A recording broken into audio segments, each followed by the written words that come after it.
Well, hey, Ushers. Hope you're doing well.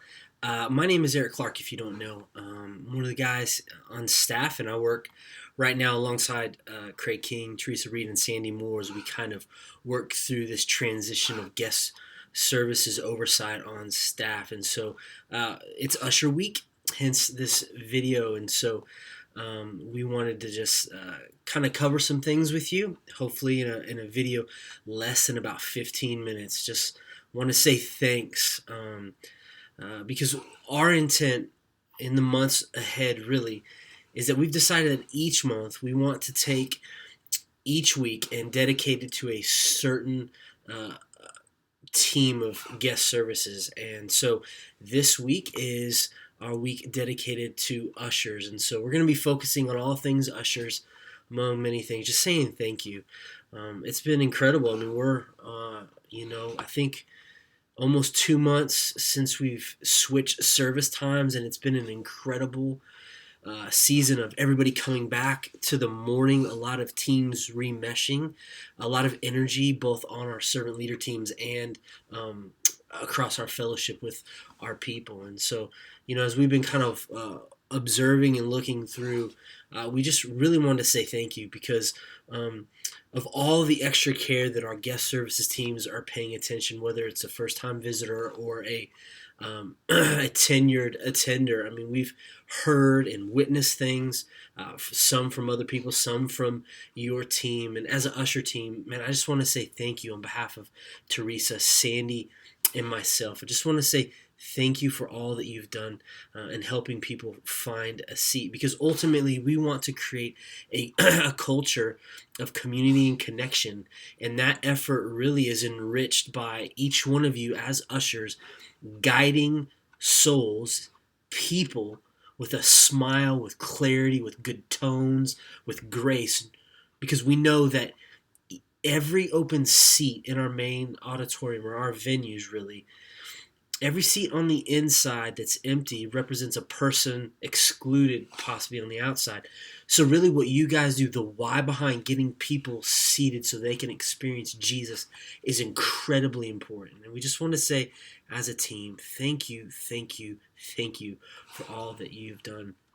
And so here's what we want to do. We want to cover a couple things. Really, we want to push into a little bit of understanding of this transition from Craig and Teresa to Sandy and myself. We want to really kind of cover a couple things that we're really doing to help you as an usher team. Some things we want to clarify, talk a little bit about Planning Center, and then cover what we're beginning to call our plumb lines and guest services. And so that sounds a lot, but it's going to go pretty quick. And so first things first, on the transition of staff oversight, going from Craig King and Teresa Reed to myself and Sandy Moore.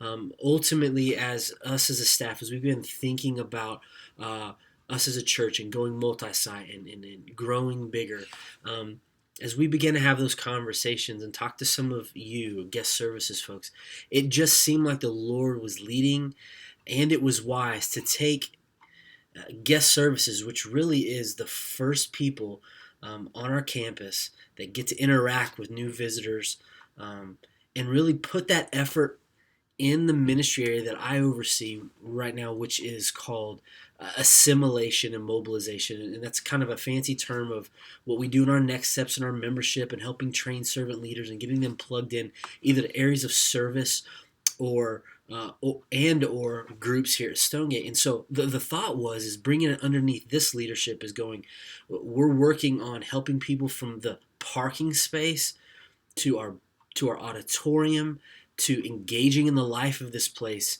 And it's one big effort, because ultimately the why behind guest services is not just a task of parking a car, getting somebody in a seat, but the inherent why behind this is helping people take their next step with Jesus in their pursuit of discipleship. And so you guys are an integral part of that. And so it made sense to bring that underneath assimilation and mobilization. And so for us, we wanted this transition to be slow. Historically, in guest services, I kind of call guest services kind of like the foster kid ministry of Stonegate. It's really never found a home, and we want it to find a home. We want you guys to understand that as staff, we want to advocate and support you. We don't necessarily want to come in and change everything. We want to learn from you. I mean, we want it to be an intentional, slow transition. And for me and Sandy in particular, we want to learn the history of each area in guest services. We want to understand the scope of what you do, the things that are easy, the things that are tough. And then we want to do whatever we can to help equip and empower you guys to do that and to do it well. And so that's really our transition, our strategy in wanting to communicate that to you.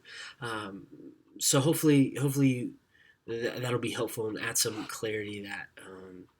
Now, here's some things we're working on really to help you guys.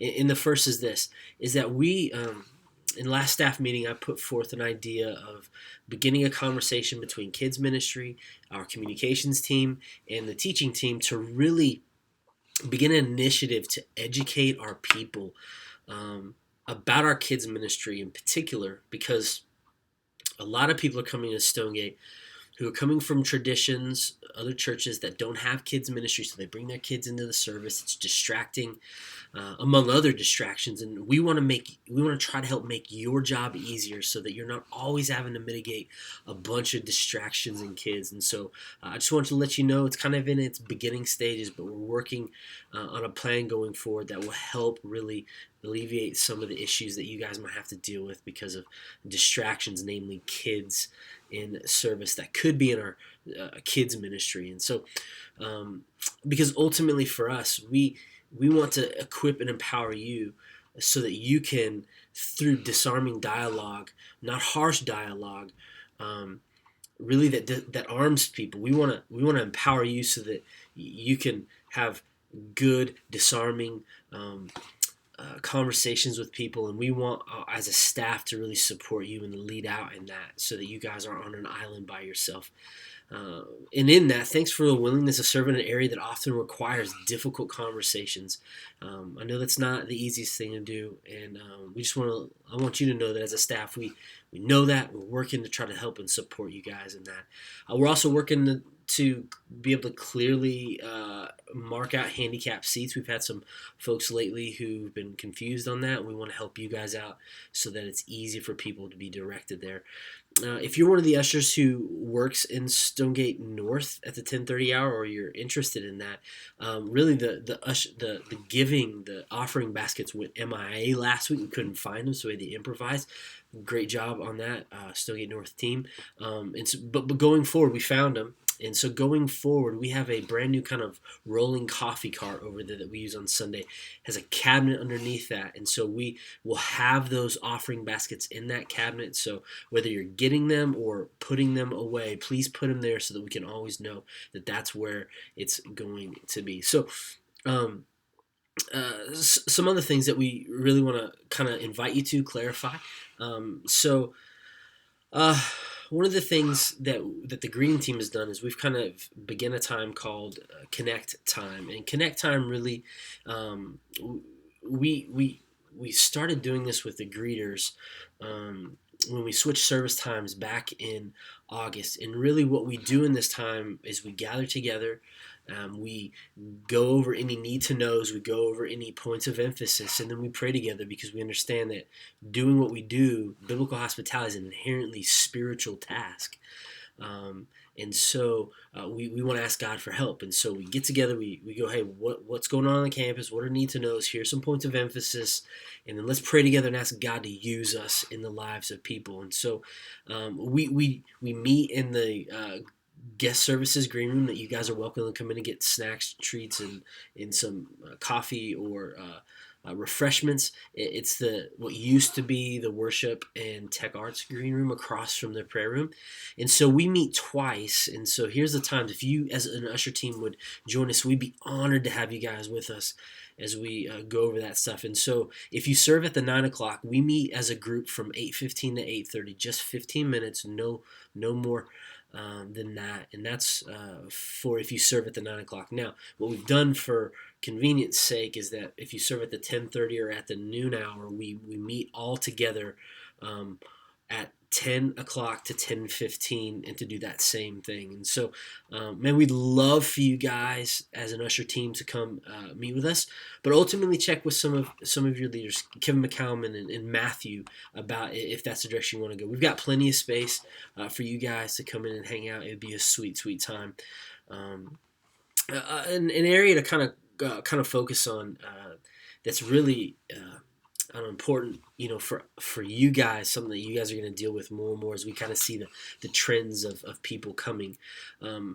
This past Sunday, we had to turn 3 family aways as a 10:30 service, but ultimately we had plenty of room in Stonegate North, and so as I was talking and Sandy was talking to Matthew and Kevin and actually Byron Pruitt this past Sunday night, they wanted to communicate to us as staff, but then to you as a team, that when we're seating people, if they arrive late or if we're trying to get people into a pretty full service, what we want to do is we want to really take them and try to set them on the most north auditorium, the north side auditorium door, and once that gets full, then we can direct people to Stonegate North because we're kind of close to that door. And so what I've done as a staff member is I've communicated to our staff to follow the lead of the lead usher.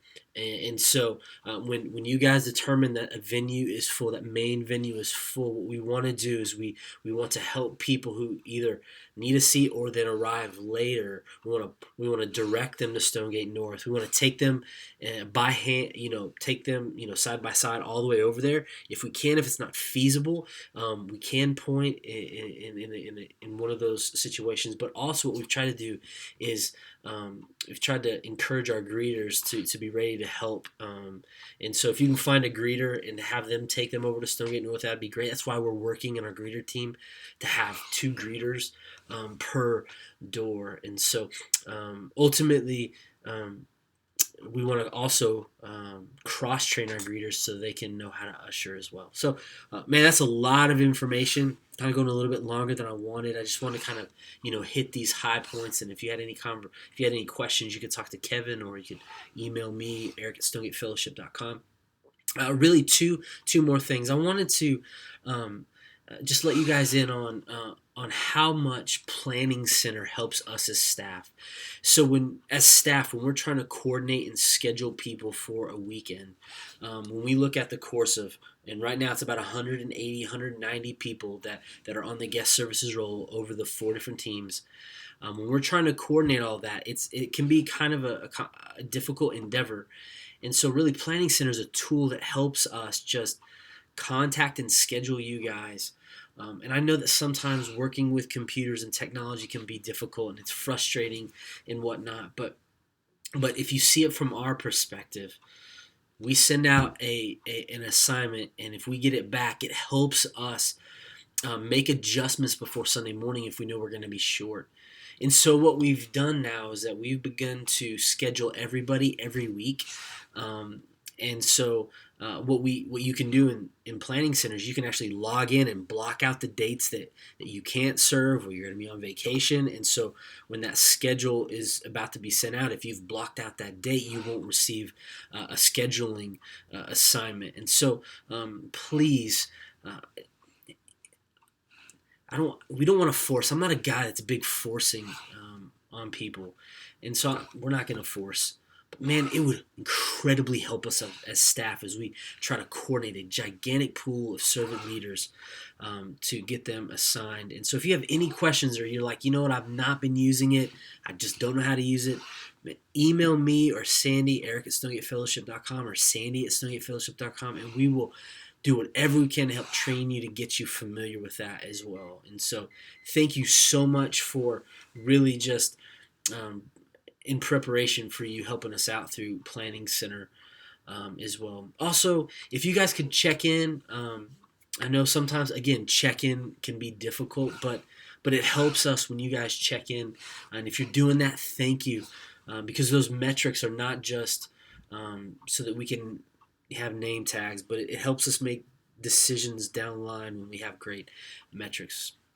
All right, I've kind of gone really long, but here's what I want to do. In each of these videos, I want to talk about what we're calling our plumb lines. And really, our plumb lines in guest services are really these short, pithy kind of statements that help remind us of the pillars of what we do and the why we do it. And so this month, the month of September, the plumb line that we've sent out in the two videos before this and the one for parking next week. Here's the first plumb line, and it's this. And I got this from a good mentor friend of mine. Really, it's nothing new, but I thought it was so good to help lead and give us some guardrails. And the first is this: the gospel is offensive, nothing else should be.